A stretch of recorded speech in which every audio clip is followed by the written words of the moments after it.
Live on live, 9:59. I just wanted to see what Tori would do when I come on 1 minute before the show. What's going on, everybody? Falcon, Sean's here, Tori's here. I figured I'd roll in. Can everybody hear me? Let's set these guys up. It's July 1st. Doing my morning walk, and I realize it's the first day of the rest of the year. Nice of you to show up. Can you, wow, yeah, dude, it's July 1st. It's the back end. I'll say it. It's the back end of the year, and we need to make the most of it. It's going to be a good July. It's going to be a positive rest of the 2020s based on what you focus on. Let's get weird. Let's get secrety. It's not really my vibe, but I would say that is important. I would say there's a lot of difficult things going on in the news and a lot of reasons to let yourself get into a negative space. And I like what we're doing here on this live stream because it's a break from all that. And it allows people to look at what they're doing in their music situation and learn from people. Bring the love. Tori, you've been busy lately. She's probably busy right now. That's why she's not responding. Yeah, it's crazy. Like, work? What's up? Sham, good to see you, man. It's a good thing I sent you all those email questions last night because now I know what we're going to talk about. That was more for me than you. I've never done that before. As anyone who watches this regularly can attest to, this is total free form, and we just have a good time with it. So, you ready to come on, my bro? You ready to do this? You want to kick it off? Let's do it, man.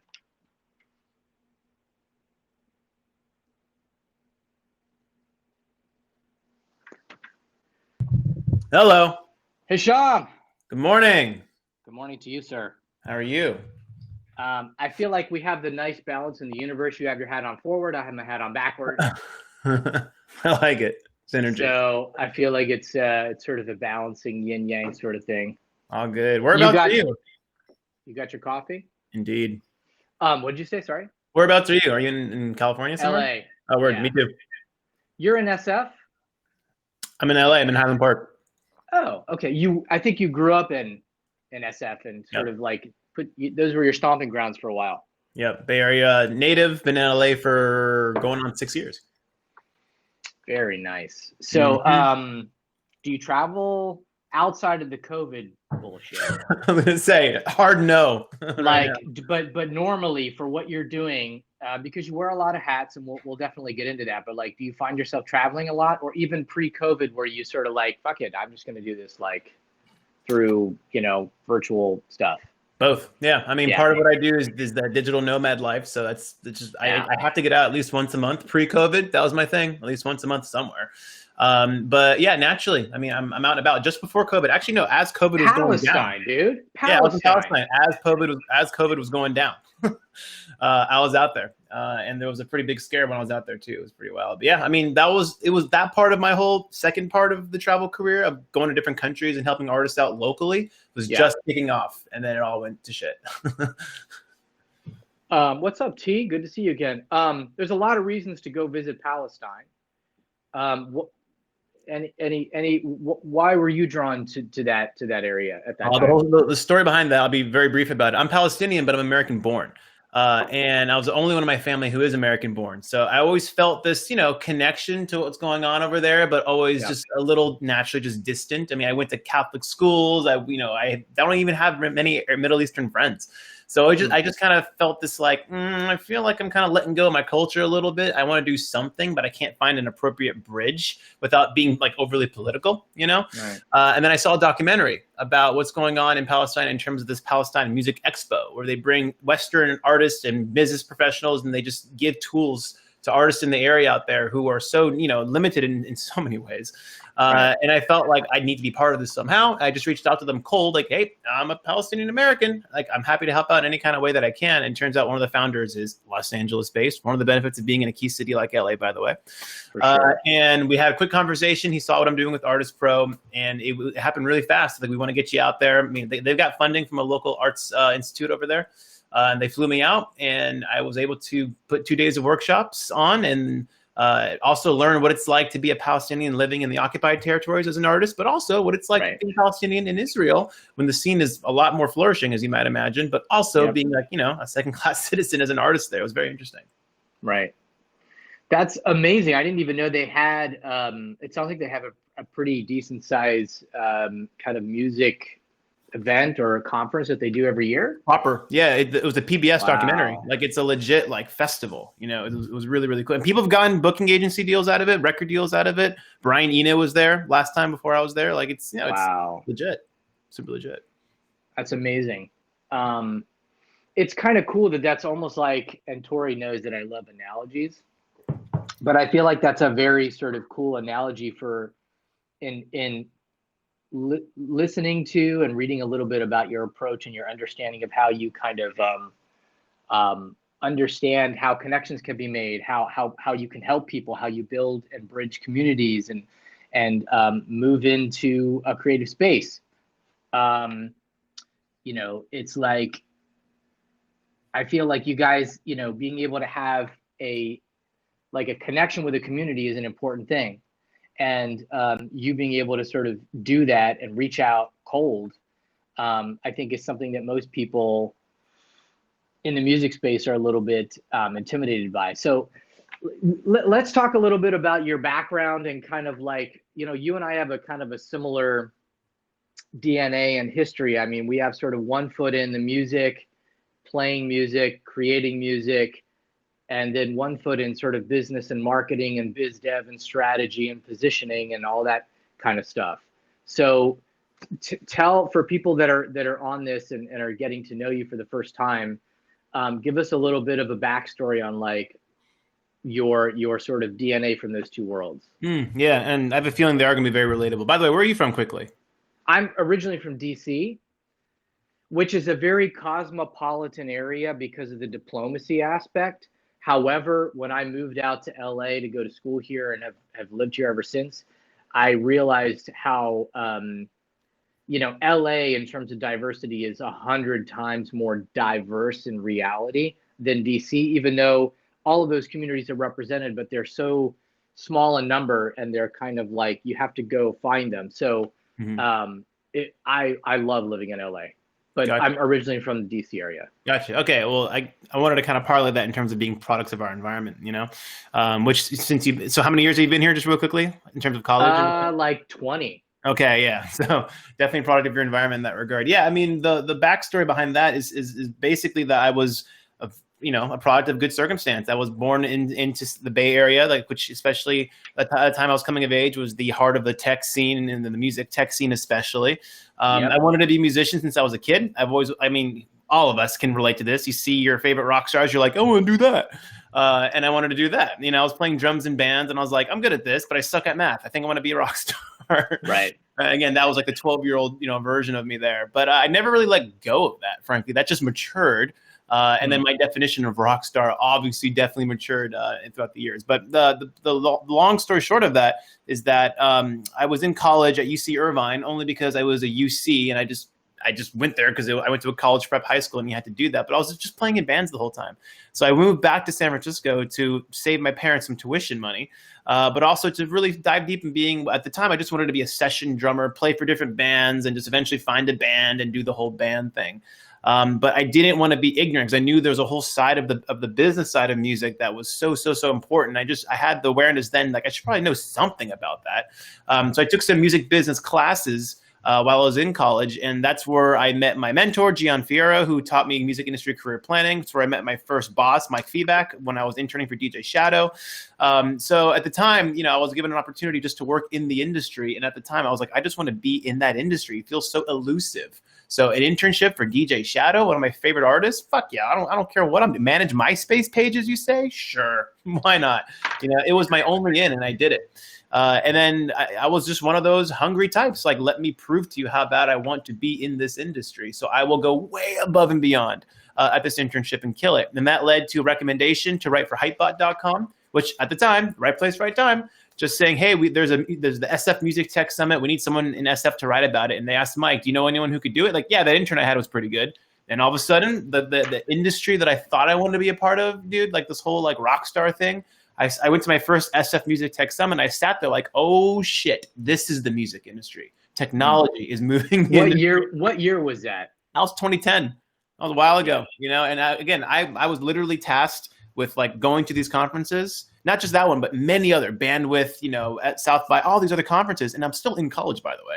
And I'm just sitting there, man, like I'm learning so much. And now I have to regurgitate it back to an audience of people who I'm not even their peers yet, And that just kind of led to a lot of good things, writing for Billboard, and et cetera. And I just couldn't help but be so interested into what's going on there. And then that led to the formation of my first company with Mike Feedback, formerly of DJ Shadow, called Fame House.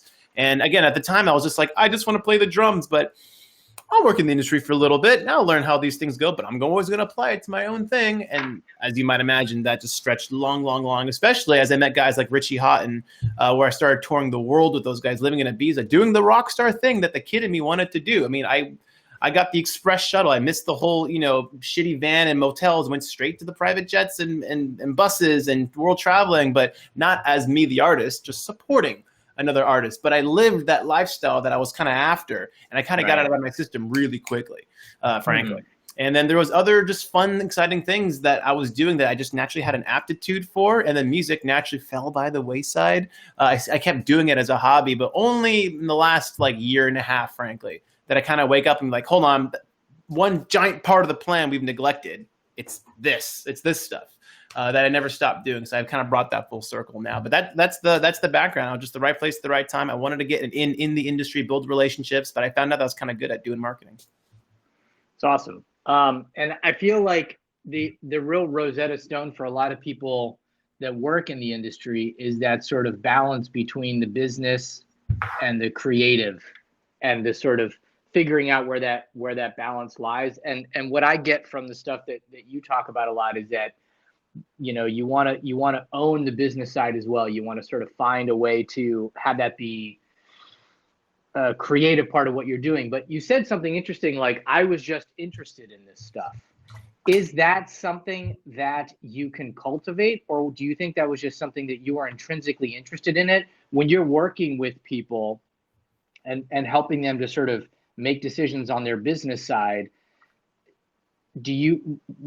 Are there ways to get people interested in the business when their heart is still feeling like they want to be that artist musician? Short answer, yes. I mean, and also to be honest with you, if my internship, my first one, was PR, I probably would have been more focused on publicity right now, this conversation. If my first internship was on management, okay, maybe. I don't know. I never want to be a manager. Mark my words. It depends. But it was why do you never want to be a manager? I like my life. Every manager right now, consumed by the 24/7. They're so consumed. And frankly, me being an artist, I need to manage my own career right now as well. It'd be way too much of a conflict of interest, frankly. I mean, at least in the stage of my life now. We'll see what happens. But yeah, every good manager I know is just consumed. I mean, it's too much, frankly. So you're an opportunist. You basically, wherever you find yourself, in the good sense of that word, you find what's interesting about that space and you say, okay, how can I sort of move forward in this space and learn from this? Especially at that time when, again, being so green, I looked at the industry as this closed off thing. And so you're telling me I have to manage a MySpace page, build out some web products, learn how to use the internet a little smarter, and I could be in the music industry, Again, I was one of those kids that I just knew what I wanted. There's nothing else I want to do. There's nothing else I've ever wanted to do. And that's my end. I'm going to work my ass off at that end.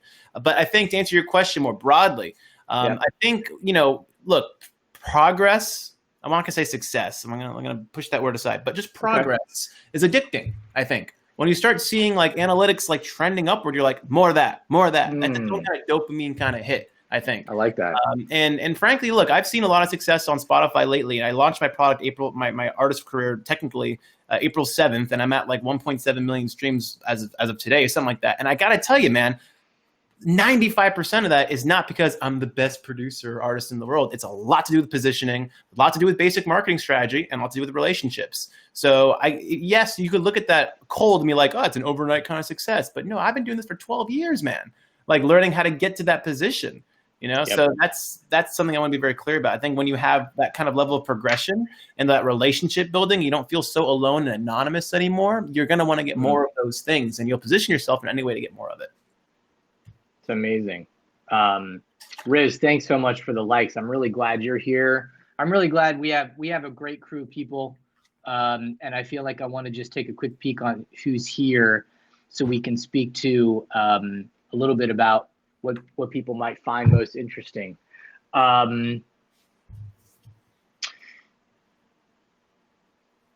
So let's talk about what you just said with, you know, moving into Spotify and engaging in some things that relate to positioning and marketing and relationships. What could you share about how positioning affects how you set up or manage your Spotify presence? Well, I mean, let's also just be real. The name of the game right now in terms of building an audience. Well, first, okay, look, everyone wants fans. Everyone wants fans. Remember what the word fan is short for? Fanatics. Fanatical people. You know, like not everyone's going to be fanatical about you. There's a lot of discovery and a lot of just word of mouth that has to kind of happen before people are really fanatical about you. Yes, it's true. A piece of music could change someone's life. It could really impact someone. I've got people who are, yes, absolute fanatics, but it's because they liked a piece of music so much it spoke to them, whatever. That exists. But before fans, you need an audience. Before an audience, you need a listenership. Right? Just people to give your shit a chance, man. You know? And you're not going to do that by spamming people's inboxes. You're not going to do that by spamming people's text messages or begging for positioning there. You know, you gotta go where the audiences are. And we all know right now that place is playlists. Now I have my own sentiment on playlists in terms of the purpose that they serve now, how that's dictated the format of music nowadays. It could be very much argued that, you know, playlists are there as the spreadsheet kind of lean back and no one knows who's playing, but whatever it is, they like it. There's plenty of that going on. But of that giant pool of people who are just clicking and like, that's a cool song. Who is it? I don't know. There's going to be some people like, whoa. Who is this? And what have they done? And I want to learn more.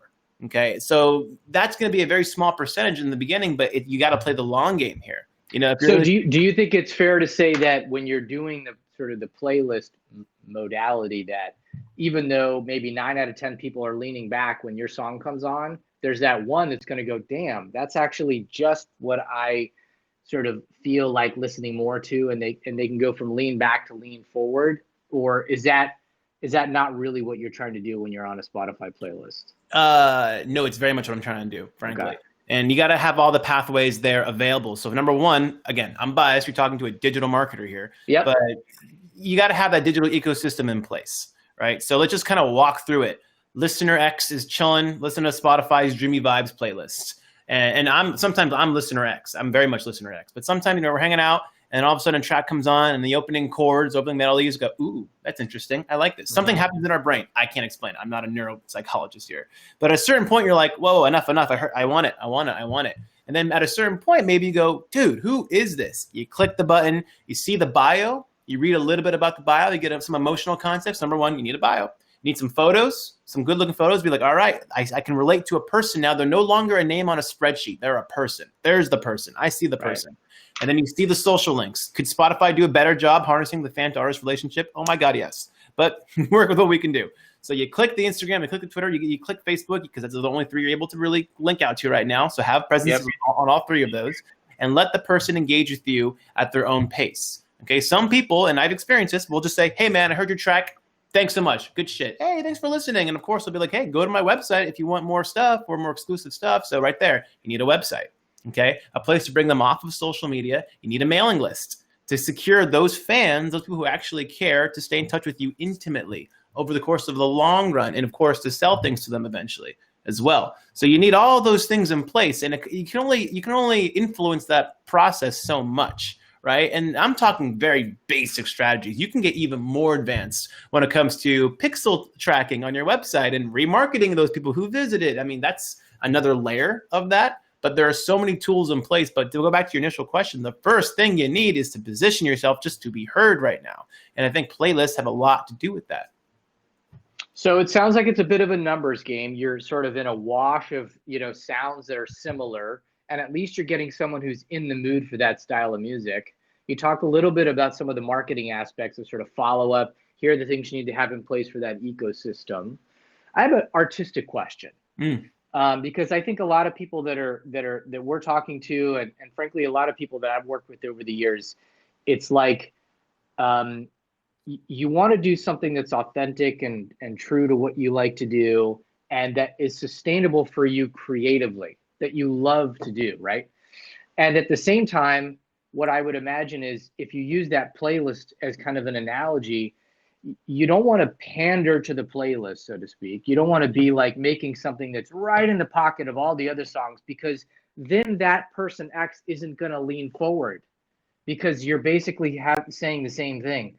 Mm-hmm. So do you think it's wise to sort of have a sense of these different categories of music that are out there and say, okay, here are some categories that I feel my music could play in, but what can I say uniquely in those categories? Is that a smart way to position?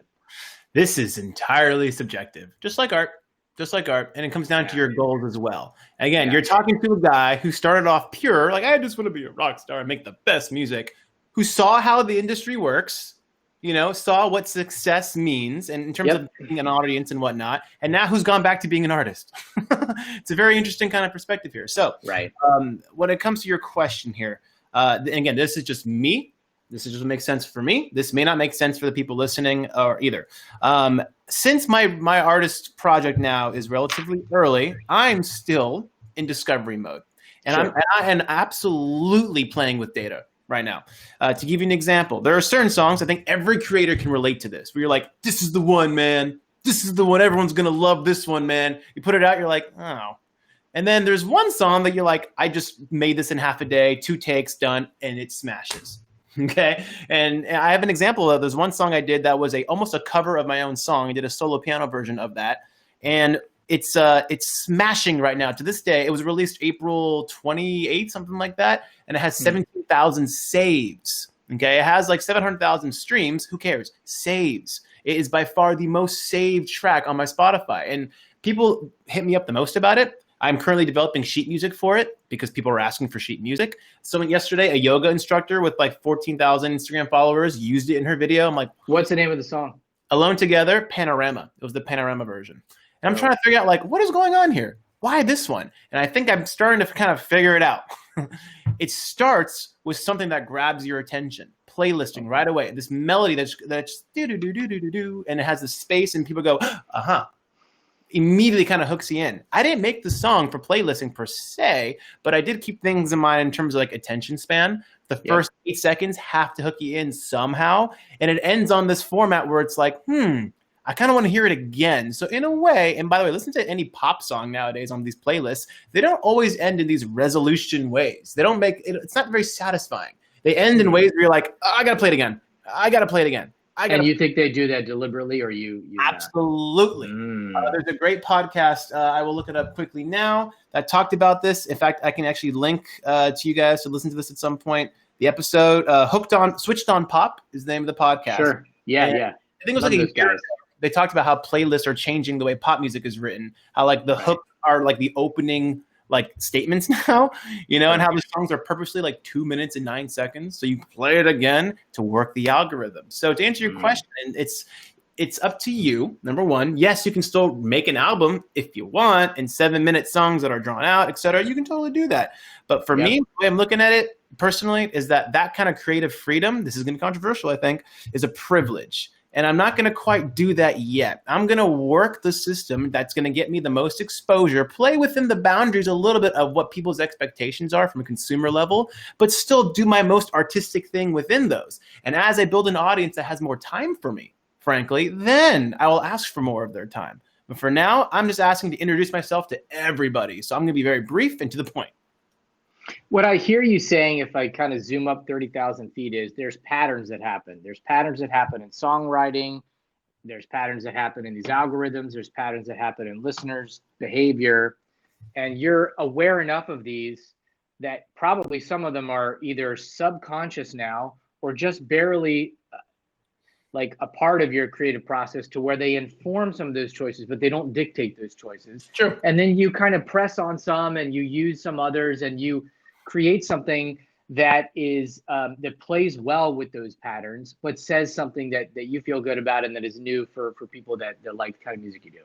True. Oh man, there are plenty of songs in my folders here that like have beautiful long intros and like they tell much more emotional stories that are more rewarding, or I guess, yeah, the payoff is bigger in my opinion in terms of like where I'm leading you. But I'm just sitting there, I'm like, should I send that to mastering?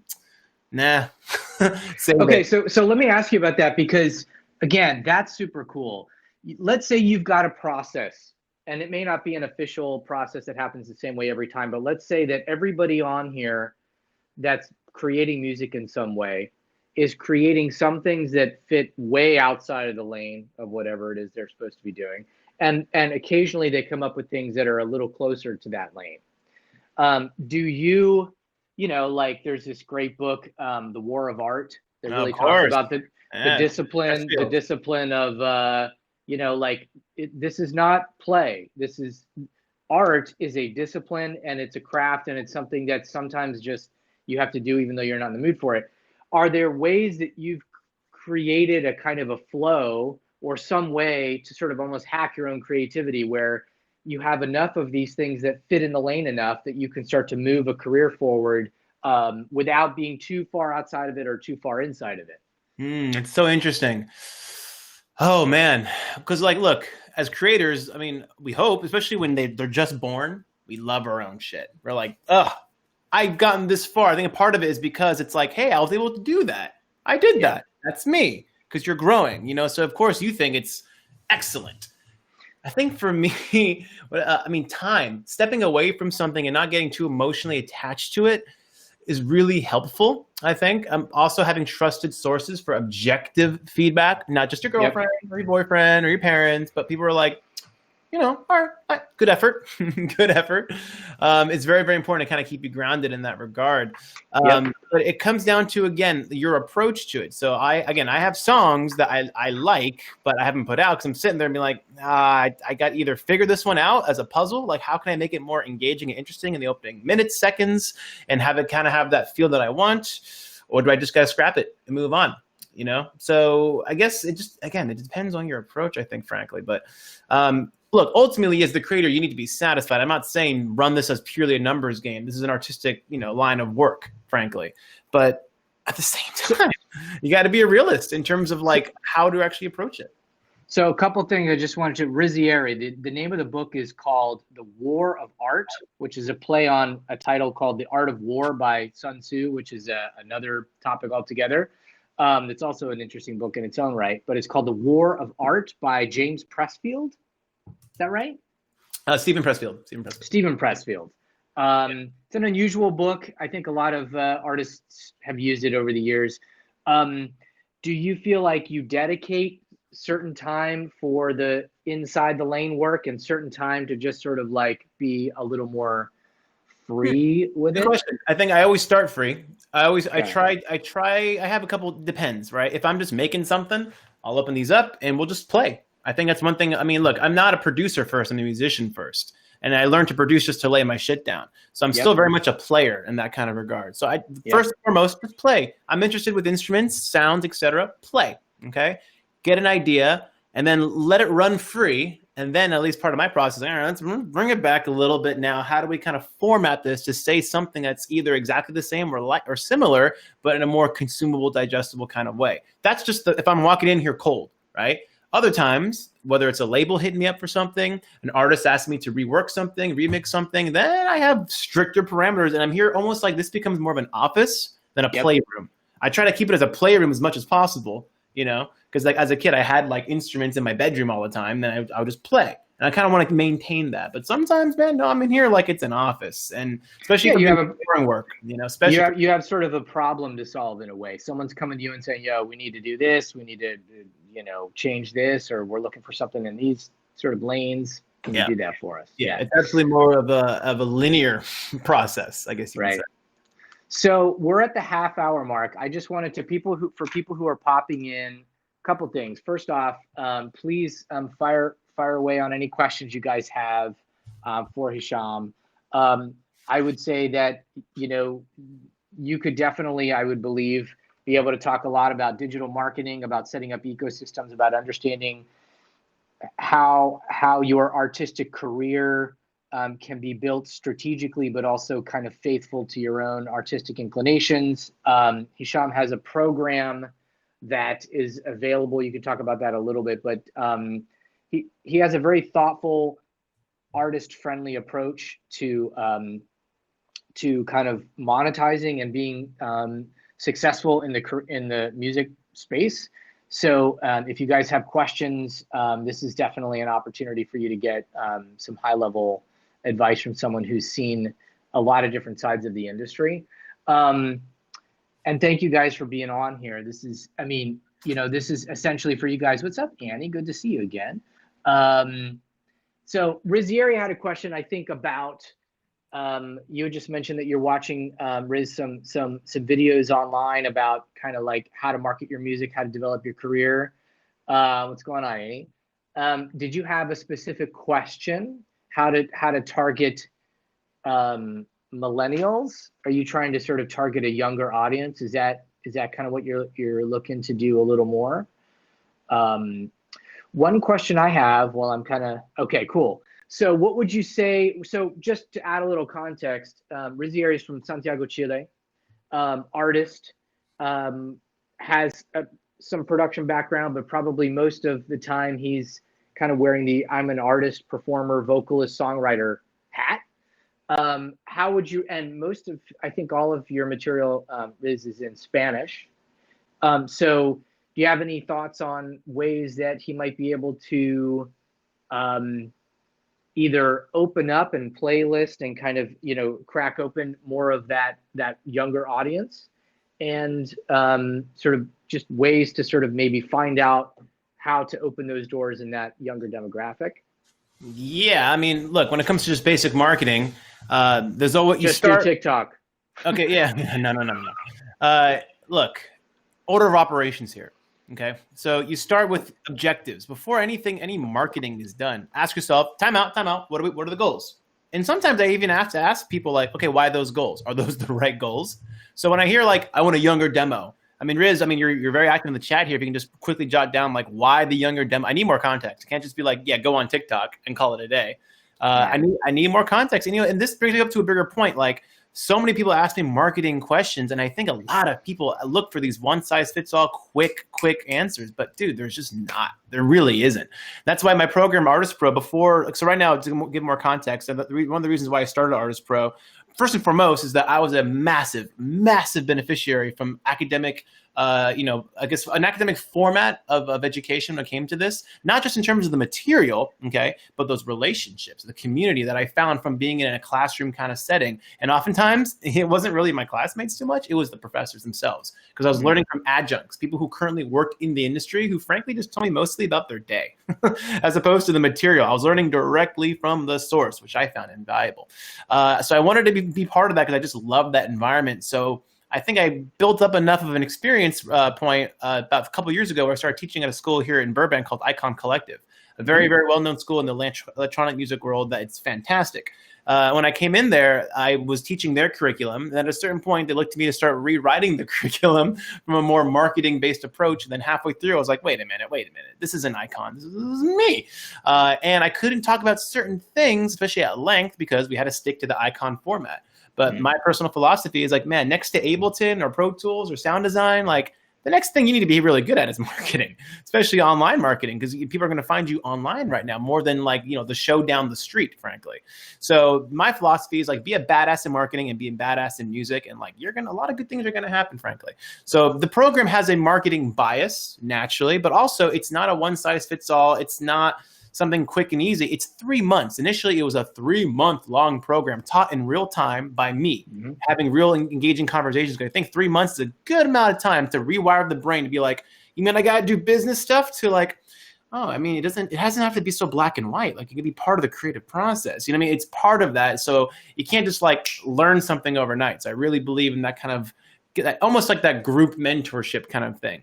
Another reason why I did it is because when I was coming up in San Francisco, I really did kind of feel alone when it came to like my ambitions. I wasn't alone in terms of working with other musicians. I had plenty of musicians around me, but I was always that guy that was the most serious about the projects constantly. And I couldn't find other people who are on my level to like really do something with it. A lot of my friends were, you know, they just like metal because they like partying with girls and getting tattoos, or they like playing in bands because they can smoke weed and just have some fun, which is totally fine. But even at like 16, I was like, so we making a demo? We shopping for labels? Like, let's get real about You this. were that guy in the room, like, what are we doing, guys? And then everybody's like, I don't know, let's just book a few more shows. And you're like, dude, this is not going to do it. And I'm not going to say that like that drew me back, but it did, frankly. It did, yeah. Like, hey, man, if I actually had Christine. If I actually had like some friends who were like into this, like as I am, who are very career driven, what could have happened? What could have happened? So ArtistPro was designed to also connect people with other like-minded individuals because they're also career-minded. If you're going to spend the money to learn from me, and more importantly, take the time to learn this stuff, you're probably very career-oriented. You guys should connect with each other. So I did that for about 6 months to a lot of success in terms of fan response, you know, the student response. There's a video on the website of just testimonials, and people seem to really like the program. It just took up a lot of my time as a one-man show, frankly. So I'm retooling it now to do something I was so against, but people clearly want, which are these video modules, right? Yep. So just press play, go at your own pace, all the same worksheets, but I got to film these things. I mean, I filmed them in here, and I got a couple down already, but it's a lot of work, man. And I just launched an artist career too. So I'm in the middle of retooling it right now. It will come back. But next week, I'm launching a completely free, this has nothing to do with upselling or anything. I'm very clear about that. Community group, because I really, really missed that. I'm calling it Creators Corner. Talk about that. Yeah. And Tori, if you have that link handy, this is a great, just sort of almost like a support group. A lot of weird things going on. It's a difficult time. And I think that was part of our inspiration. I mean, this live stream was a sort of a step 2 of some writing that I was doing for music industry publications about like what we should be doing and thinking about right now. And I feel like this community that you're starting is kind of in a similar spirit. So tell us about that. And Tori, if you can post the link, that'd be awesome. Yeah. So I'm calling it simply Creators Corner. And to give you an idea of what I'm doing here, I'm mimicking something that I saw happen organically when I was teaching at Icon. We would have these office hours, which initially I'd always come in overly prepared with a topic and talk about it or something like that. But like I noticed what happened was when I just came in there and just started asking the students who were there, it was just this big open session about what they're currently struggling with and how they ultimately emotionally feel as they're trying to build a music career. The conversations were so much more inspired, and we got to so many better places. And of course, things like marketing would come up. But I think a lot of them, aside from the academic information they got from that school, they just wanted to be around other people, man, and talk about things. And right now in this pandemic time, like I'm not hanging out with too many artists right now. So I want the community group, number one, but I think it's just so important to have other people you can relate to when it comes to what they're experiencing. And I mentioned in my video, I want it to be very, very like open and transparent. Like, let's talk about the financial stress we're going through and how can we alleviate that. Let's talk about collaboration. Let's talk about what's going to happen when venues start reopening. Let's talk about how we can approach creativity and just talk about these things. So it's called Creators Corner. It launches sometime next week. I'm still tallying people, so I don't know if there's a link in here somewhere. There is. Tori just posted a link. So if you guys just click on that, I signed up yesterday. It's like 4 quick questions, you know, your email address and, you know, kind of like maybe a music link or some other stuff. Yeah, location. I just want to know where everyone's at, so I can set up the time zone thing. And it's live. This is going to be like a real-time thing. I'm going to record all of them. You could always watch them on YouTube or something like that. But no, I want to actually constantly flip the mic back to the audience. So it's, please, like, if you're going to do this, be ready to have your video on. Be ready to this. And if anything, I want to do relatively minimal talking and kind of steer a conversation naturally. So that starts next week. So on that vein, do you guys have any questions for Hisham so far? I know this is kind of like one of those, I had a feeling when I was preparing for this yesterday, like this is going to be a rapid fire. You're going to cover a lot of material. And we have these also. Thanks, Riz. So we have these on YouTube afterwards too. So if you want to go back and listen to this again, probably within a day or two, we're going to have those up on our YouTube channel, so you can go back and listen to this, because we're going to be covering probably a lot of material all at the same time. One thing I wanted to ask, particularly for, what was the podcast name? The one I mentioned, Hooked on Pop. Hooked on Pop. Thank you. Hooked on Pop, and then search in their archives, and the title, this is about a year ago, maybe a little more. I think the title was How Playlists Are Affecting Pop Music, particularly. And they talk about, and they give examples, great examples of how like formatted are changed in terms of introductions, endings, outros, structures. It's very interesting stuff. And it doesn't have to be applied to pop music. It can be applied to almost anything. It's not genre specific. Look, if you're making ambient music, of course, draw that shit out. Okay. But if you're making something where you're trying to grab someone's attention in any format, it's worth a listen. Let's talk about B2B. So I think a lot of the playlist idea is kind of a business to consumer standpoint, to use a business term. In other words, you're creating something and you're trying to reach out directly to the audience and say, hey, you guys should, play the song, come to the show, buy the merch, all that stuff. But a lot of us in this group are also trying to get someone inside the industry to do something as kind of our audience, right? So maybe we're trying to get, we're trying to work with artists and build a little bit of a roster and do something. We're trying to get songs placed, etc. How do some of these concepts of understanding the audience and kind of understanding the patterns and the flow that happen in the digital economy, how do you approach those things when it's a B2B instead of a B2C strategy? Okay. So just to be clear, we're talking about music services for anyone who can utilize someone who's got, number one, go ahead. It doesn't have to be music services. I guess I want to keep it open-ended so you can kind of, go where you think is most effective. But for someone who's basically in a B2B focus for what they do in music, rather than exclusively, I want to just get more fans and audience, how do you approach the whole digital space and maybe prioritize, okay, well, maybe number one, it's this, number two, it's that kind of thing? Excellent. And thank you for bringing that up, because I think it's very important to realize that your early audience are also, you're looking for, not just looking for audience, you're looking for another very important allies.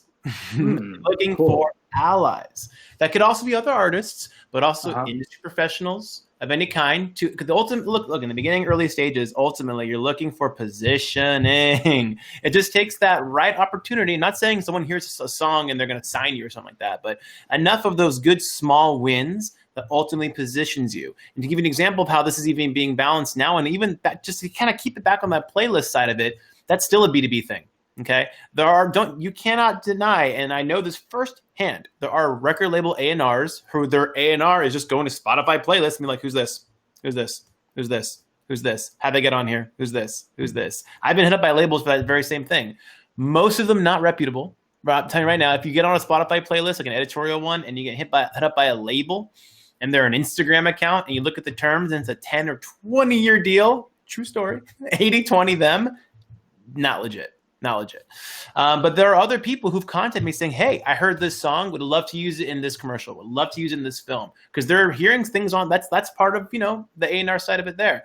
But I think number one is to create those pathways that lead back to you, and depends on your goal. So number one, in addition to being an artist, I like to do composing work. On the marketing side, I work with Junkie Excel, Tom Hokenborg, who scored films like Mad Max Fury Road, Deadpool, Batman vs Superman, a lot of big Hollywood blockbusters. And I'm very much influenced by him in the fact that he was an artist that turned film composer. I kind of want to do both at this period of time. So I was looking for opportunities around that. Would anyone hire me right out the gate? No, but hey, back to allies. I've got plenty of filmmaker friends who've expressed to me, hey man, I got this film I'm working on and I got this composer, he's all right, I'll do it. A friend of mine working on a mobile game, I'm kind of doing this game right now, you want to test it out? Sure. This happened like 2 days ago, seriously. I'm testing it out, I'm like, here's my feedback, where'd you get the music from? Oh, I don't know, just some stock library shit, I'll do it. So I like that, I'll do it. I mean, these things are so sort of basic in a way, but it's that I hear that woven into your entire career. I'll do it. Completely. Let me do it. Let me figure it out. I can do that. And that I mean, shit. I just love that phrase, man. I love that. That's how you're sort of describing It's your actually mentality there. yeah, I'll do it. And then of course now on my website I have a scoring section of the website so people know I'm available for those sort of Yep. things, of course. And then look, you attach yourself to someone else's project, but their success becomes your success in many ways. So as my friend goes on to win film festivals, I'm technically winning awards too for music because I'm associated with him now, you know? Let's talk. I want to talk about another sort of elephant in the room. These are like the big picture things that I hear everybody grappling with, even if they don't tell me outright. You wear a lot of hats. You're an educator, you're a strategist, you're a film composer, and how do you balance these things both for your own well-being and knowing, like the 80-20 rule. I'm a big believer that generally speaking, there's going to be certain parts of what you're focusing on that are going to give you much higher results, whatever results means. And yet at the same time, there is something to be said for kind of having your feelers out a little bit, learning a little bit about this, cross-pollinating your relationships. It's not an easy question to answer, but like, what's the lens you look through when you're trying to figure out, like, what do I do next and which pillar do I lean on the most? How do you guide people through that decision-making process? I was first introduced to this idea called the Renaissance soul a while ago, and I totally vibed with it from the get-go. And the idea there is that like a Renaissance person is someone who can't just do one thing, right? They can't help but be interested in things to the point where they want to participate in. Like certain things I'm very interested in, like filmmaking. I watch YouTube videos about like filmmaking process, but I have no real ambitions to make films. I'm interested, but I'm not really gonna dive into that. Other things, I look at them, I'm interested in, and I really have this feeling of like, I can do that. Nah, I can do it better. I can do it better, at least better to me. And to give you an example of what I'm talking about here, like everything that I've always done, man. I think you saw when I was talking to Arabian Prince, from NWA. I watched it 3 times. We totally vibed, dude. When he said, Yeah. we had a phone call prior to that actually, and we just kind of saw everything that we do as one thing. Like we are in an industry where all our talents and abilities are able to flourish. I don't work for a company. I don't have a job where like this is what you do. You're the spoke in the wheel. Please do this. But like I'm able to do all these things. And when you're in music, you're able to do so many different things. So number one, go ahead. I was going to say what was interesting is that when I finally gave myself permission to be an artist full time for those. I'm still technically kind of am, but like there was a period of time when I was like, I'm not doing anything but pause clients. I'm doing just the artist thing. It was great, and then I really found myself being like, oh my god, I miss kicking ass in that marketing shit. I miss kicking ass on the educational side of things. I miss kicking ass in the other content side of things. And I kind of it was almost like a full circle moment of like, hey. You don't have to just I love all of it. Thing. You can do all these things, but here's the beauty of all these things. Yeah. Everything cross-pollinates, man. The relationships I built on my marketing side are absolutely fueling my artist career. That are absolutely fueling my educational side. They are all absolutely fueling each other, as opposed to if I just did one in a vacuum, the progress I've had would be much slower. Another good example of this is, look, I do marketing stuff for like 10 years. I give marketing components into my ArtistPro program. I take ArtistPro to Palestine. Right. Okay, I give educational things there. And then a person who works at Spotify, who works on the Middle East, North Africa side of things, sees what I do there by following that expo event, contacts me, and gives me assistance for Spotify playlists. Everything just worked completely full circle right there. See what I'm saying?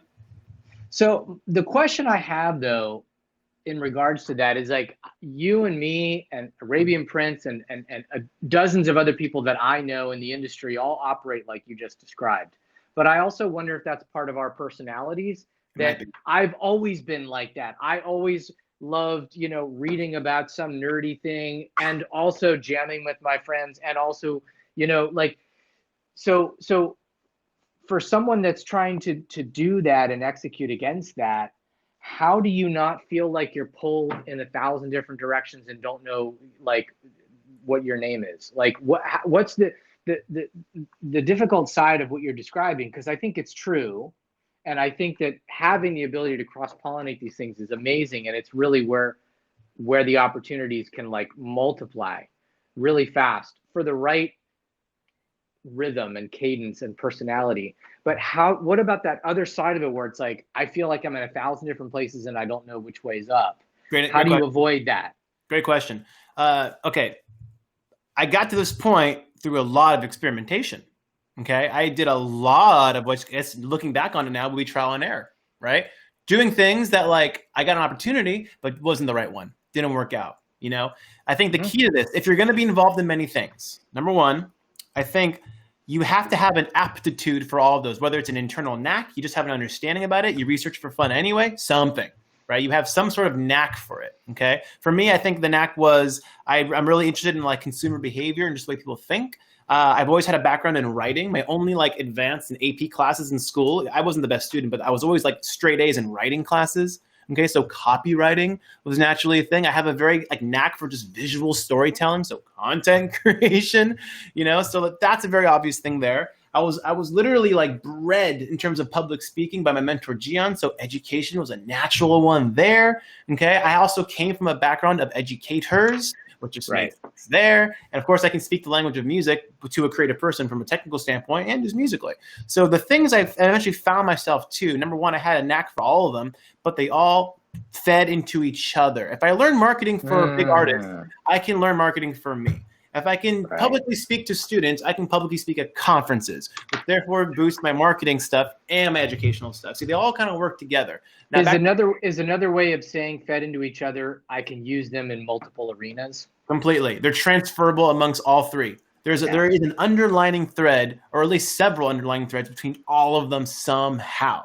Okay? All of them somehow. As I learned Photoshop for my marketing clients, I know how to make cover arts now for my own things and banners. I don't have to outsource those things out because I'm managing those things that I can do now in multiple arenas. But back to your very important question, though, about focusing on them, that is the key. You can't do everything amazing all at the same time, which explains why ArtistPro is technically on pause right now.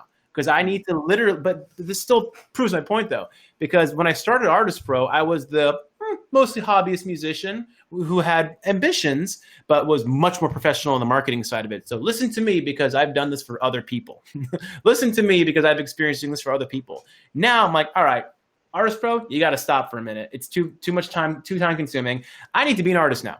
Okay, I need to literally come in here and focus on music first thing, not writing curriculums first thing. I need to make music full on in. So now, at a certain point, when I go back to ArtistPro, it's like, whew, I just came back from being an artist. Let me tell you about my experiences. I'm not going to pause being an artist, but like the heavy lifting of getting it off the ground is rolling. I'm on, 10,000 plus whatever playlist now. I'm rolling. Okay, and now I can go back to ArtistPro.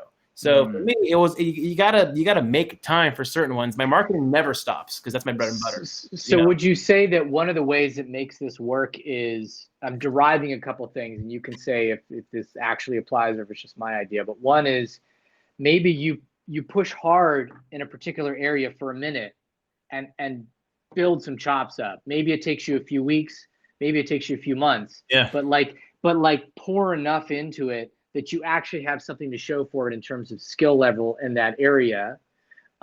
Is that part of what you're talking about? Yeah. And then sustainability from there. Like right now, my artist demands are lightening up in the sense that I only have demands on myself. I need to keep putting out music. So I'm always working on music. My profiles are up, positioning stuff is up now. People are asking me for music now. I did a lot of heavy lifting already. And now it's opening up time for conversations like these to retool ArtistPro because now there's more of a demand for it. And I also give myself a little catalyst because look, in the back of my mind, I know like, all right, it's been 2 months. I got to get back on ArtistPro right now just to be transparent. I think this community would also really get my fire back under my ass again to get that shit going. So I'm going to launch this to give myself a catalyst. I need my own catalyst. I like that. You know what I mean? So it's just one more way to do it. And the last thing I got to say is pure old-fashioned organization. Okay, I was the least organized person you could fucking imagine, but then I learned how to use calendars and reminders and color coordinating things and prioritizing things. So that is a large part of it. I'm not going to say I don't have a life, but this is my life, man. I mean, it's a lifestyle, frankly, and I fucking love it. But organization, prioritization, coordination, massively important if you can do all those things. Annie had a question that is kind of almost like a sidebar question, I think, to what we've been talking about the last 10, 15 minutes, which is like, how does one avoid burnout? Annie, if you have maybe something more specific you want to ask beyond that, you're absolutely welcome to. But as a general idea, how do you avoid how do you avoid burnout as an artist or a creator, do you think? I'll just go ahead and say this. One of the best ways to avoid burnout is to experience it once and be like, I'm never doing that again.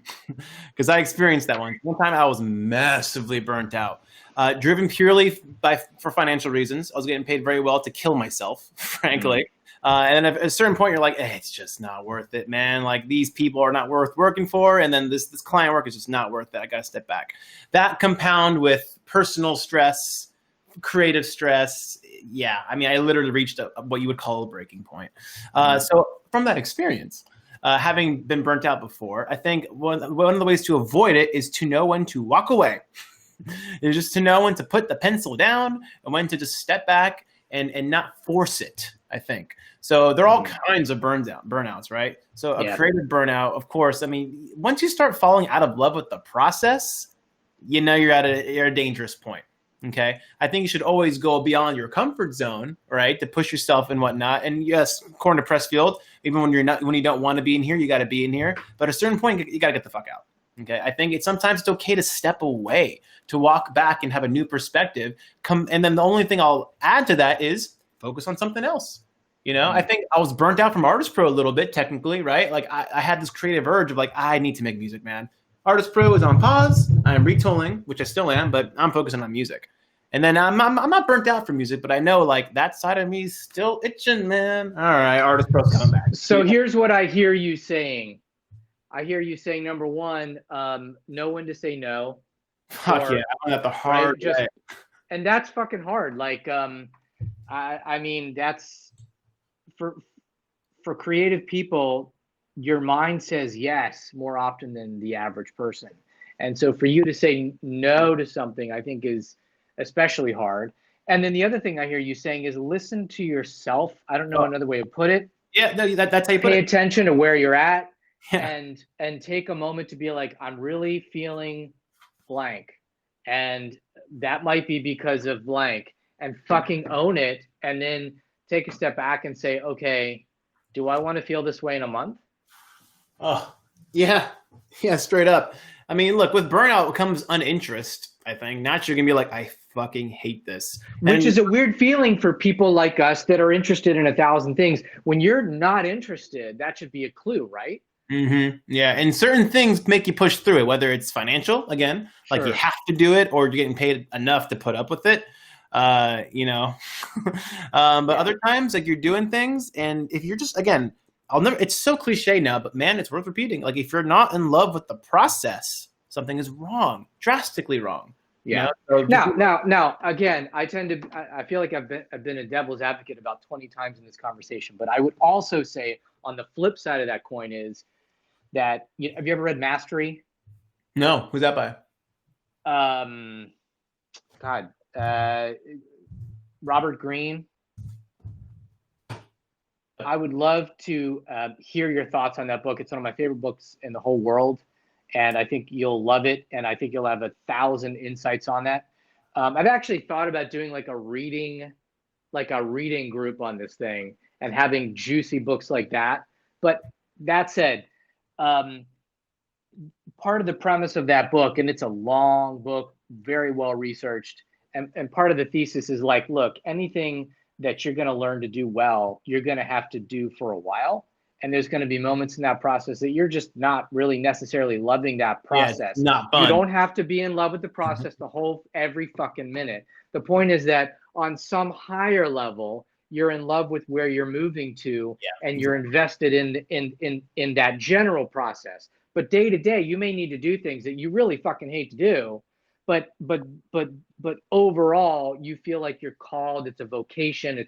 There's something there that's pulling you through that. But I don't want it to be this big takeaway like, if it doesn't feel right every minute of every day, you're doing something wrong. No, I think things that you've accomplished in your life, a lot of that process, there were days where you're like, oh, man, I feel overwhelmed. I don't know how I'm going to do this. I'm 3 weeks late on this. 9 people are angry with me. And then a year from now, you're like, wow, that was awesome. And we look at what we did. You said, move into that discomfort zone. That's part of it. Right. Mm-hmm. So, I think it's there's a lot of different aspects to this. But Annie also said something too, like there's also financial moments where you may not be able to just sort of like duck out of something. And I think that reminds me of something that you mentioned a second ago, which is if you're doing something, this would be my take on it. If you're doing something that for financial reasons you can't quite say no to yet, you can still apply all the principles we just talked about. You can do it more efficiently. You can do it more productively. You can learn something while you're doing that thing you're not crazy about that can apply to the thing that you will like to do. You can apply all of these efficiencies and sort of smart ways of doing things. You can find something about that world that you may not love that you do love. Maybe it's a person at the office. Maybe it's a person that you interact with. Maybe it's some facet of it that you're not necessarily paid to do, but you're going to learn anyway. Right. But I just, you know, the spirit of this whole live stream, which we started again 2-3 months ago, was just to help people that are in this weird space. Let me ask you one other sort of positive spin question, and then it's 11. So if you need to bounce, you're absolutely welcome to. Link in terms of what you're talking about here, I'm sure you probably heard that zone of genius thing.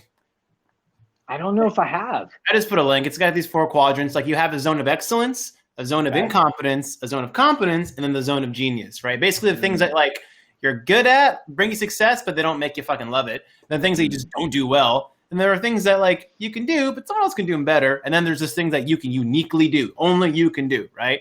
And it really comes from this idea of structuring teams, right? Like kind of compensating for your weaknesses and letting you do the things that you're actually like the really big, the best at. I just put a link to it there. Speaks to a lot of it. And even in terms of how this matures, you know, even now when I work on clients, I used to do everything myself because I was like, I need to make all the money from the retainer. But now I'm like, I don't like doing paid advertising. I can do it. I know how to do it well. I know when someone's doing it wrong, which a lot of people do. But I'm really good on the brand strategy side and the messaging, the content strategy, and like the overall marketing direction. I'm going to pay this person from my retainer. I'm not going to make as much money, but here, dude, just fucking take it. Like, handle this. We'll work on it together. And I'm going to focus on the things that I'm actually like really powerful at. And I may not make as much money now, but that client's going to be so happy. You know? So that's another spin too. I think if you're doing something, let's call it paid advertising, and you feel like, well, this isn't my favorite lifelong goal to do this. Great. Learn it. Get into it enough that you're competent enough. And then if you sort of seg out of that, now you can manage someone to do that effectively, or you can, you at least if someone's doing it for you, you know if they're doing it poorly or not. Yeah, and like, by the way, you can still use those things. Loosely managed. Like, I've been micromanaged. I've been mismanaged. Fucking like a lot of my management style comes from being mismanaged so much. Right. You know? Amen. So loosely like, yeah, you know what you're doing. Just update me. Right. You know, I don't need to like micromanage everything at all. Right. One last question before you jump, and then like again, you're welcome to hang out. I have a feeling we got some good people in the room, so I'll probably hang till 11:30. You can bounce if you need to, and we so appreciate everything you're talking about. I did not see a link for what you had mentioned, and I think it's really useful for folks to play off of. So, do you remember the name of it again, so I can look it up? The zone of genius thing. It's zone of genius. Yeah, I sent a link to a Thrive article. It's in the chat there. I can just. Oh, is it? Again. Yeah, there it is again. I don't know why I didn't see it. Okay, good. Awesome. It's a fun little thing to read on. And by the way, real quick, I remember the mastery book. I've not read it, so I can't really comment on what it's going on here. But another interesting book that was I think it was Epstein who wrote it recently. That I was really into because it harks on something I've been preaching for a long time, which actually might be the crux of this conversation. The book is called Range. Let me pull it up real quick. Range. Epstein, David Epstein. Yep. The idea there is that, look, we all heard the 10,000 hour rule, right? Like you gotta put 10,000 hours, being really good at something. If you're just really good at something, everything's gonna be great. But I've always been a believer of like, I'd rather learn a little bit about a lot of things. In other words, be what we call a generalist. Oh no, you know. But I think generalists, and Epstein agrees, that they're the ones that get further ahead now. Okay, because you're able to tap into many things that don't require like complete specialization, but at least some competence. To give you an example, I'm not the best graphic designer on Photoshop, but I don't have to pay someone to do my graphic art, or I can pay someone once to give me a style guide. I'm like, thank you very much. I know how to use layers. I'll take it from here. I'm not the best video guy, but I know how to use lighting. I watch a couple YouTube tutorials. I got a good camera. I know how to use iMovie and Premiere. So I'm not a filmmaker, but I can use those things, saving myself a shit ton of money in the process, you know? And when it comes to marketing, I know a lot about that, obviously, but again, like there are certain things I just don't know about in other areas, but I dip my toes into all of them. And I become a generalist in this wide range of skill sets that propel my career forward and outsource only when I need to. I think it's very, very important. And back to marketing, guys, watching this, you don't have to be a 12-year veteran of digital marketing. You can just watch some YouTube tutorials, okay, and just some basic experimentation and trial and error. And you'll get to a point where you're more than competent than like 90% of people doing this themselves. I wrote an article about 2 months ago on a gentleman who basically, like, his life story in 15 seconds is, you know, he started out as a professional drummer like you and like me, and then built a studio, decided, oh, wait, I need to learn how to record and produce for other artists. So he learned to do that. Now he can track his own stuff. He can create beats. He can do this. Then he's like, wait a minute. I'm doing a lot of music for films, and I'm doing them at, like, you know, 5 and 10 cents on the dollar. Why don't I start scoring? But I don't necessarily know how to do that really. So I'm going to go back to school. I'm going to learn orchestration. I'm going to learn theory. I'm going to learn this. So the way I described it in that article was skill stack. Instead of like, oh, a generalist to me implies, you know, you're trying to sort of be a jack of all trades kind of thing. Whereas a skill stack to me is like, no, I've got a stack of things that all complement and sort of work off of each other. And each time I add a skill, it helps all the other skills do more. Look, if you can figure out fucking Ableton or Pro Tools or Logic, trust me, you can figure out basic video editing. You can figure that out. You know how to make it's video content, audio content, manipulating, moving things, layering things, stacking things, fading in and out, transitions. They're very similar. They're very, very similar. It's just like exercising, right? In the beginning stages, if you're out of shape and you have to get up and exercise, it's kind of suck. You're going to be sore. You want to avoid discomfort. But after a while, your body's like craving it, right? And once you start seeing how your very basic entry-level skills are now growing and affecting other things, you're going to get more of that stuff, man. And it just takes that initial hump to get over the first learning curve. That's where the most resistance is. You got to take that first step. And then from there, it's all just incremental, and a lot through just learning on your own by doing, as opposed to watching tutorials. So do you need to go to, like, you know, production school, you know, to learn how to make music? I think everyone here can be like, no, just open up Logic and learn that shit, frankly. Do you need to go to, like, video editing school or film school? No, you really don't. We live in this amazing era of information, which can be weaponized for certain things, but also can be democratized for other things. And to not utilize those things is the crux of why I made ArtistPro in the first place, right? You don't need to drop $100,000, you know, at these various schools. Yesterday, a filmmaker friend of mine like sent me like, hey, so I got this score that someone did for me. Can I get your feedback on this scene? And I swear to you, this is exactly how it went. I gave her like pip points on it, and then I was like, you know, look, it's on the borderline of cheesy. It sounds like someone who just graduated from Berklee College of Music, and like this is their first project. And she's like, how did you know he went to Berklee? I'm like, I'm out. You know, right. Sounds like, man, you know. So let that be. Make of that what you will. Yeah, you know, I think there's so much that you can pick up now and learn on your own. And I like the idea of sort of getting in there and tasting things and trying things. I mean, that's kind of what we've done here. Mm-hmm. This is literally just something where, like, we don't know how to do live streams. Great, let's get one and we'll have it up tomorrow.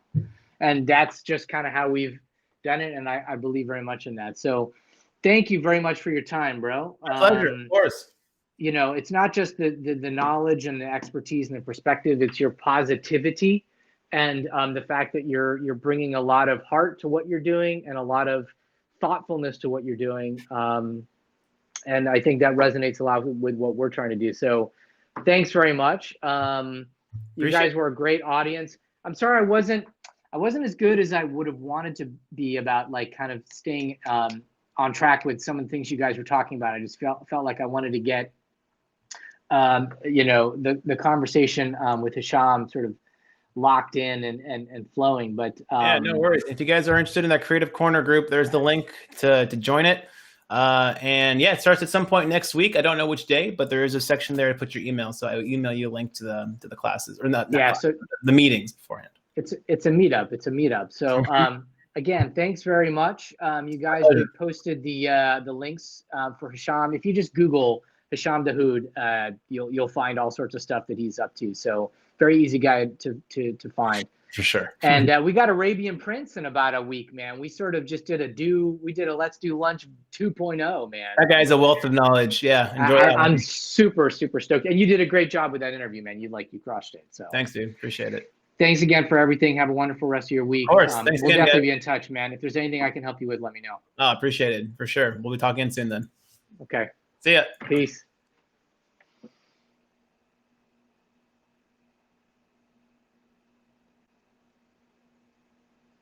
Guys, thank you very much for that.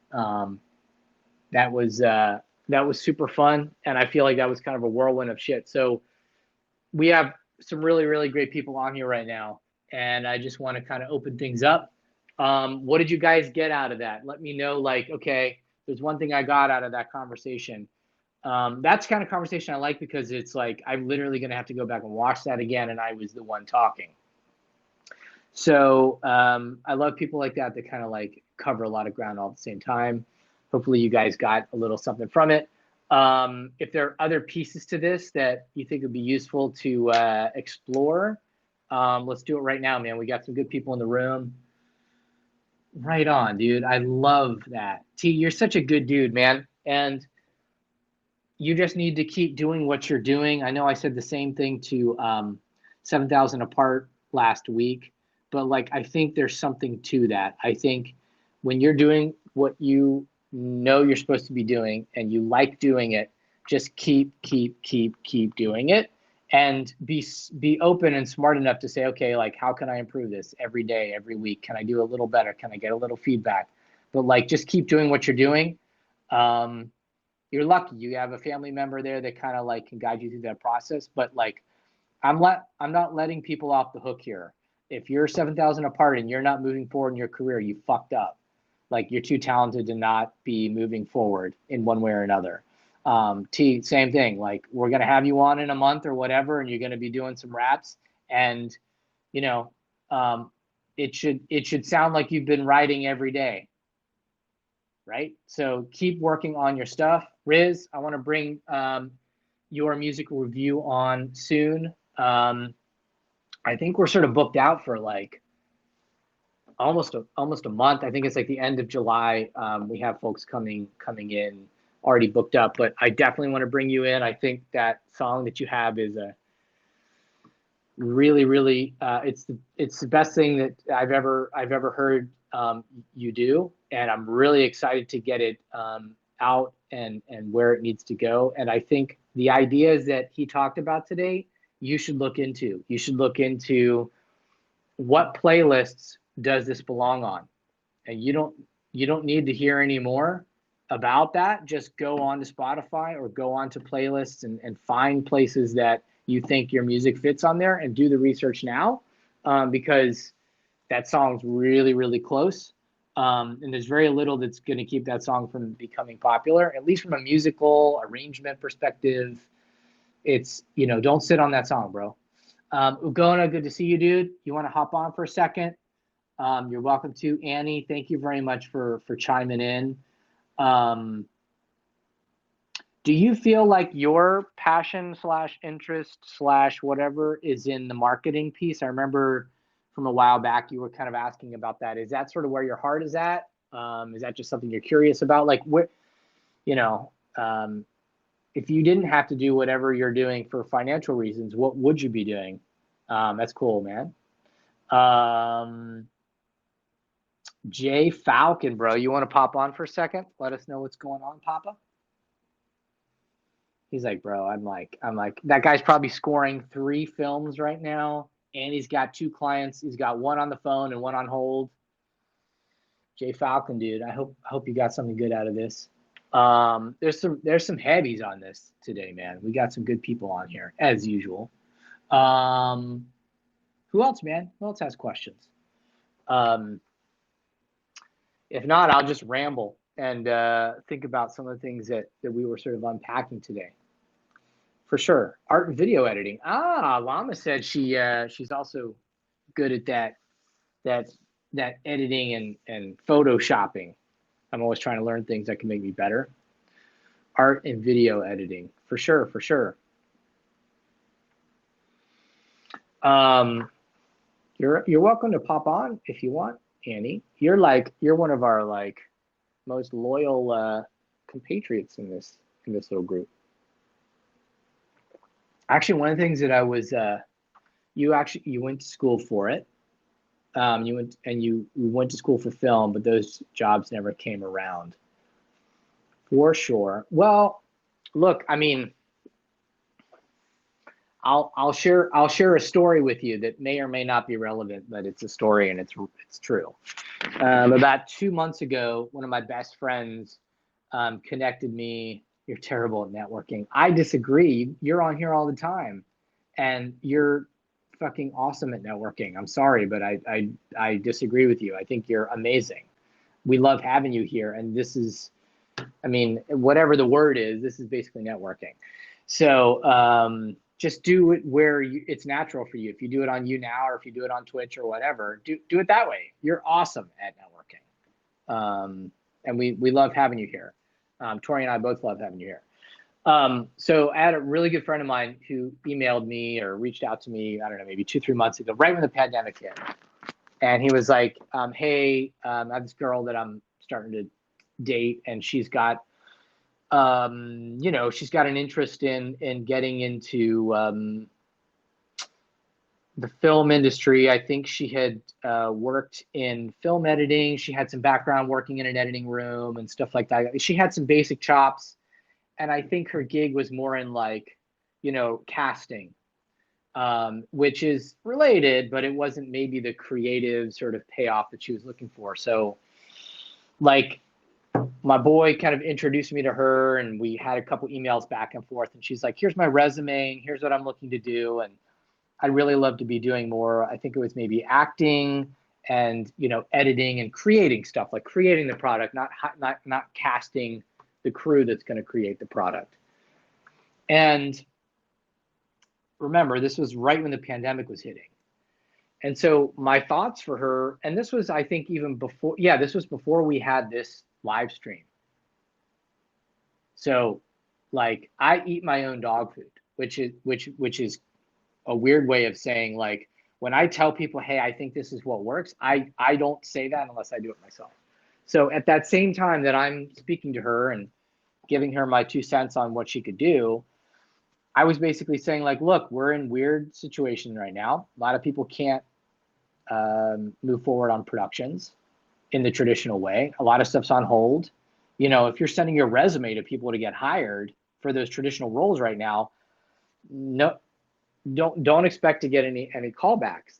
You're just one extra problem on top of 1,000 problems that the people that you think are supposed to hire you would have on that day. Oh, and we got this resume from someone who wants money from us to do some work that we can't even get anything done ourselves. So what I said was, look, it's kind of like what Hisham was saying. If you try and notice what people need at whatever given circumstance you're in and say, yeah, I can do that. You can do that? Yeah, I'll figure it out. Or I kind of know how to do that, and give me 2 days. I'll do some research. I'll come back to you and I'll have that handled. I think what's exciting, for lack of a better word, about the moment that we're in right now is that everything's in transition. It's very, very dynamic. And what people need and what people can pay for right now is different. And so if you can sort of keep your ear to the ground and say, what is it you guys are trying to figure out right now? What can I help you with? That's not what I typically do, but let me see if I can help you with that. Or I can't help you with that. Let me see if I can find someone to help you with that. This is the time to do that shit. Because, people that normally would be able to get something done can't get shit done right now. And if you can come in and say, look, it's not my thing, but give me a couple of days and I'll see what I can do to help you. That's a smart move right now, because everybody's scratching their head trying to figure out how to get stuff handled. And I think there's actually a tremendous amount of opportunity right now. Tori, who is on right now, at least she seems like she's on, is another person that lives that philosophy. Like, Tori jumped in and helped coordinate this. Neither of us knew how to spell live streaming 3 months ago. We didn't know what the fuck it was, how to do it. We started on Twitch for 2 weeks. I'm like, I don't like Twitch. It's too this, it's too that. Let's do YouNow. And we've just moved into it. Now, I'm not saying we're like the best live stream on YouNow or anything close to that, but we move into stuff that I think has spoken to the moment, and especially in Tori's case, I mean the stuff that has happened for her in the last 3 months, the things that she's been able to accomplish, that we've been able to do together with this, were completely unexpected, and none of this would have happened if we weren't in here trying to do something we don't know how to do. So I think stay within the things that excite you and interest you, but like be flexible about, you know, what your role is or what people are supposed to pay you for. Like, I don't know. Yeah, for sure. Well, you know, you've never been on. I've never spoken to you directly, but you have such good energy, and I can feel that. I don't know why. Usually I'm used to being able to vibe out with people in a room really well, and that's where I'm most comfortable. For some reason, I feel like I can get people's vibe pretty well. And you know, you've been awesome here, so we love having you here. And yeah, I mean, you're one of the reasons. I sound silly, but like, you're one of the reasons that we keep doing this. There's moments in any project where you're like, what should we do with this, or should we do this or do that with it? And it's like, having you guys on here. I remember when we were talking to Emma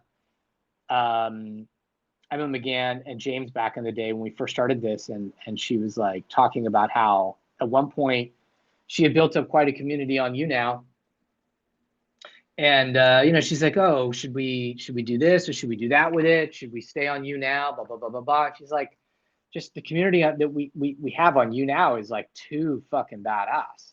There's no way we would ever leave those people, and the ties we have, and the just the back and forth is there.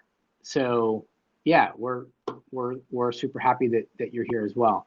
If anybody wants to chime in on anything, it's nice to have everybody here. Hisham's still hanging. One thing that I love about when I'm looking at all you guys, like, I feel like, with the exception of a couple people that I don't know a lot about, David, you're welcome to chime in and let us know kind of like what you're up to, and what kind of stuff you'd like to learn about. But everybody else here, Donnie, I don't know a whole lot about your, you know, what you're working on, but everybody else here, I feel like, is living what we talked about in their own way. Everybody here on that list of people that I'm looking at is playing forward in the current situation, when most people, 9 out of 10 people right now, are playing back. They're scared. They're like, oh shit, it's like, you know, it's ice cold outside. I can't do this. I can't do that. People are telling me this. People are telling me that. You know, last thing I should be doing is trying something. And I think that's wrong. And I think that everybody in here is doing something courageous. Everybody in here is trying something new. Everybody in here has hit some sort of wall and pivoted around it. And in some small way, someone in your life, even just here on this little thing, is going, wow, dude. They may not tell you, you know. My girlfriend said to me a couple of days ago, she's like, she said, you're so courageous. And I'm like, what the fuck do you mean courageous? And she told me why. And I'm like, sometimes when you're pushing and you're doing things that you know you need to do, you don't realize that's affecting other people around you that are going, wow, dude, wow. They don't tell you that always, and it's not like you're doing it for them, but, you know, I just feel, I mean, I always feel like that is the way to go, but right now, especially, for 2 reasons. One, do not let yourself become negative for any reason, based on anything anybody does. Do not let yourself become negative. And 2, when people are fearful and frozen, from your own creative perspective, and your own work that you need to get done, there's actually more space and more opportunity for you to do what you need to do when no one else is pushing into the same spaces, because everyone else is, for whatever reason, they're fearful and they don't feel like thanks, David. I appreciate it, man. So good to have you here, bro. Yeah, Riz. Agreed. So anyway, I feel like I'm ranting and I need to get off my soapbox, but this is why this is so important to me, and this is kind of like why we're doing this. There's not like an answer. It's not like, oh, everyone needs to just get on Spotify and start doing playlists. That's not what this is about, giving you some answers. I think it's more of a mentality that like there's important shit to be done right now. And when you know when the playing field is in sort of disarray, great. Then stay on the field and do whatever it is that you need to get done, and find people in that environment that are like-minded like you and that are positive like you and that want to be a part of what it is that you're working on. There's tremendous opportunity right now, I guess, is the big takeaway here. And that's part of what we try and emphasize here. Does anybody else want to chime in or pop in the next 5? This was fun. This was fun, and I appreciate you guys. We're look, it's July. I'll mention one thing.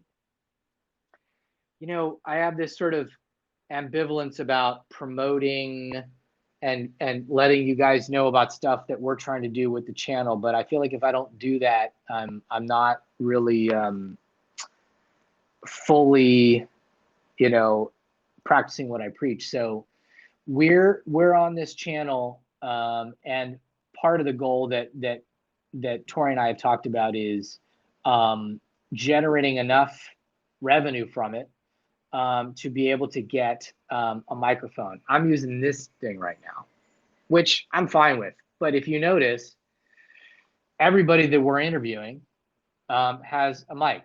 And, you know, it's great to get Hisham on. And it's great to get people like Arabian Prince on. And we're going to push and try and get the best people we can on. But as I've reflected on it the last few days, like I think the production value of our stream definitely informs and impacts who we can get on. I mean, I'll get on anyone I can possibly get on.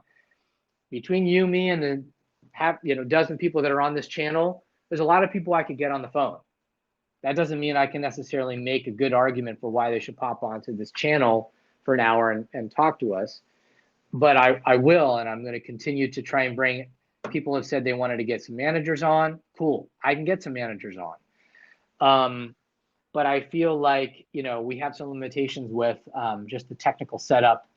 And so in order for this not to basically be like a loss for us, we're not trying to, any money that we're generating from the likes and stuff that happen from this goes straight back into the channel. That's just the way Tori and I have kind of decided to do it.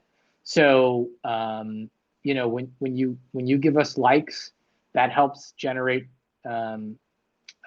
income that we can put back into it. And the first 2 things we want to get are a mic. It's about $100, and I want to get a whiteboard, so that, you know, when we're doing music reviews or we're doing a PR how-to on how to put your, you know, EPK and your PR together, like I want to be able to write some shit down. If you guys saw the thing we did with Tano,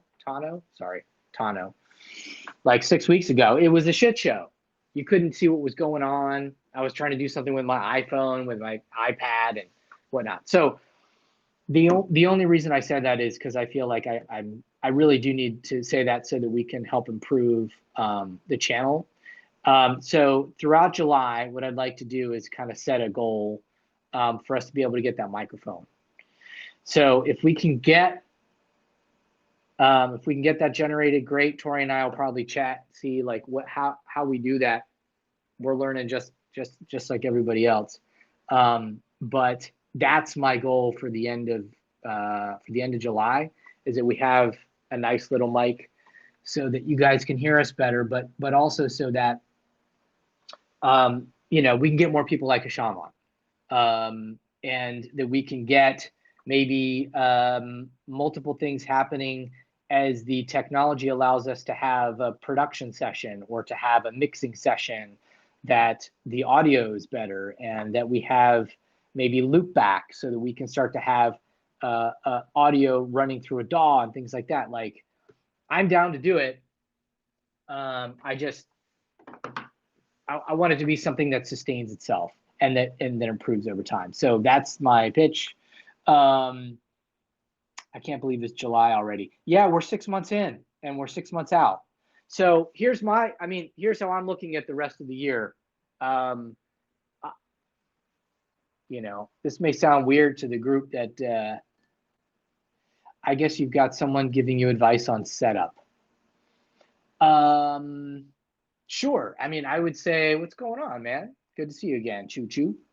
I would say every live stream that we have on provides some advice on setup, but particularly if you go back to our YouTube, if you're into this sort of technical piece at all, the 2 interviews we had with Guillermo are like going to be classics. Like, I'm going to go back and watch those a dozen times. I'm not exaggerating. There's a couple that Emma did with James that are like tech kind of setup questions. And everybody across the board has said the same thing, that knows what they're talking about, has said audio is 80% of it. And I'm using this. And that, the first thing you really need to get locked in is some kind of a mic that allows you to be able to have, a better audio experience for the people that are watching it. So we're sort of like following what people are saying. And again, I sort of see this as like a meta thing. Like, we kind of move forward in the space that we're trying to sort of learn about and explore with people. So we're just sort of along for the ride, and we want to bring you guys along with us. So as we figure shit out, we'll be like, hey, guess what? We just realized that OBS allows you to do blah, blah, blah, blah, blah, or whatever. So yeah, for us, it's a work in progress, just like everybody else.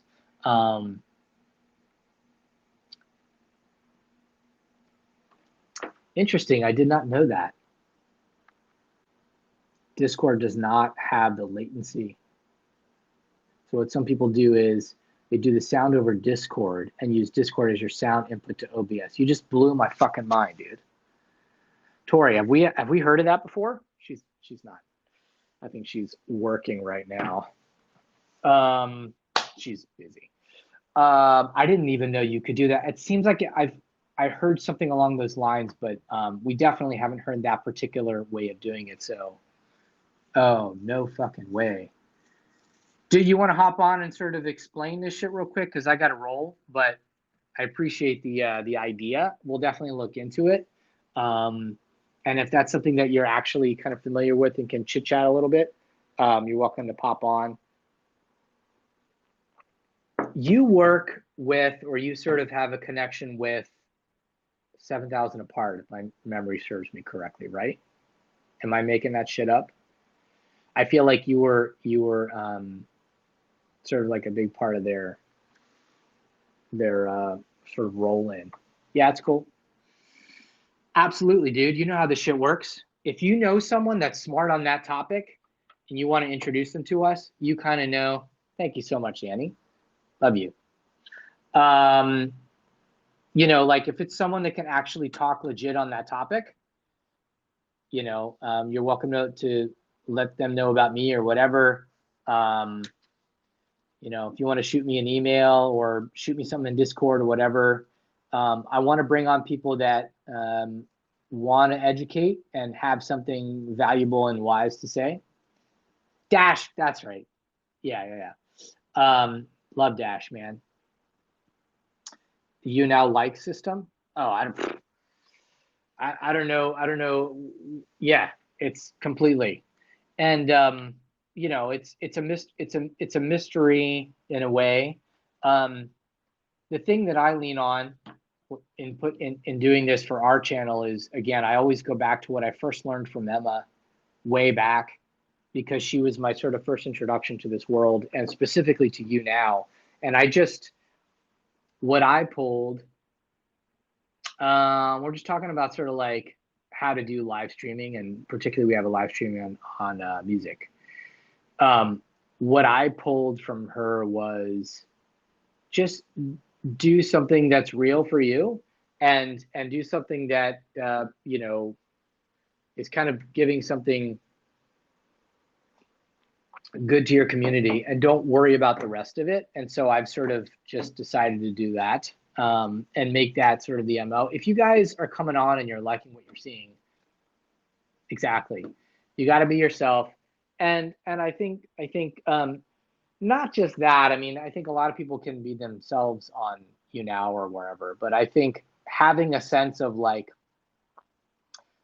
you know, thinking about you guys when we're doing this, and instead of us or anything else. So I'm not really worried. This isn't we're not doing this to that's the irony. I think it's kind of a weird irony that like we had no intention of trying to get partnered or any of that kind of stuff. That wasn't, I mean, it just really wasn't our priority. But I feel like now that we are, I think it also is kind of a in some ways it's also it's respecting the platform, and it's respecting what you guys are trying to get out of this by trying to do something that kind of lives up to that partnership, if that makes sense. So I'd like to up the bar on this as soon as possible, so it's better. So again, you know, we're always open to questions. We're always open to suggestions and stuff like that. Tori has done a really good job of setting up stuff in the Discord, so you guys can find that. The likes thing is quite easy. The viewer can buy bars. Oh, sure. Yeah. And then you're earning, exactly. Yeah. Sorry. If that's what you were actually asking, I didn't mean it from that standpoint of being a mystery. Yeah, the bars thing is basically just, you know, people like you based on whatever it is that you're up to and things like that. I guess what I was thinking of it was more in terms of like, how do you provide the kind of value, if that word makes sense, where you can do things that you know, that sustain themselves from the likes piece. What would you do when you're out of stuff to talk about in your broadcast? Yeah, I know. Bring better energy to provide for your stream. So yeah, I feel like I've kind of been wrapping up for about 10 minutes now, but I appreciate all of you. Yeah, we're definitely down to do that in the future. So thank you guys for being a part of it. Ben, what's up? Vibrations. Thanks for the invite. Yeah, no, that's a very good answer. And that's something we've tried to do as well, Luca. We try and sort of bring people in to kind of like chat on stuff when appropriate. But yeah, I love you guys. Thank you very much for thank you for bringing your fans on, Ben. Unfortunately, we're sort of like about to kick off, but also for singers, guesting is essential. Yeah, I noticed that with 7000, I think they did a lot of really good stuff in the early stages of popping on here, where they were able to sort of do some good guesting and things like that. So anyway, thank you guys for popping in. Friday is a holiday for the Liveonlive crew. And we'll see you next Wednesday for Arabian Prince. Dude, Arabian Prince is going to be here from NWA, and has a tremendous amount of background in all sorts of tech and music stuff as well. So do not miss that. Appreciate all you guys being here. Appreciate all the questions and the energy. T, keep working on that music. Hisham, thanks so much for your time again. Ugona, good to see you. Riz, you bring so much energy to this thing, and appreciate you as well. Luca, thank you for your ideas. Tori, as always, thank you. Annie and Christine, good to see you again. Peace out, everybody. Be good. Be good to yourselves. Enjoy your July 4th. And we'll see you next week.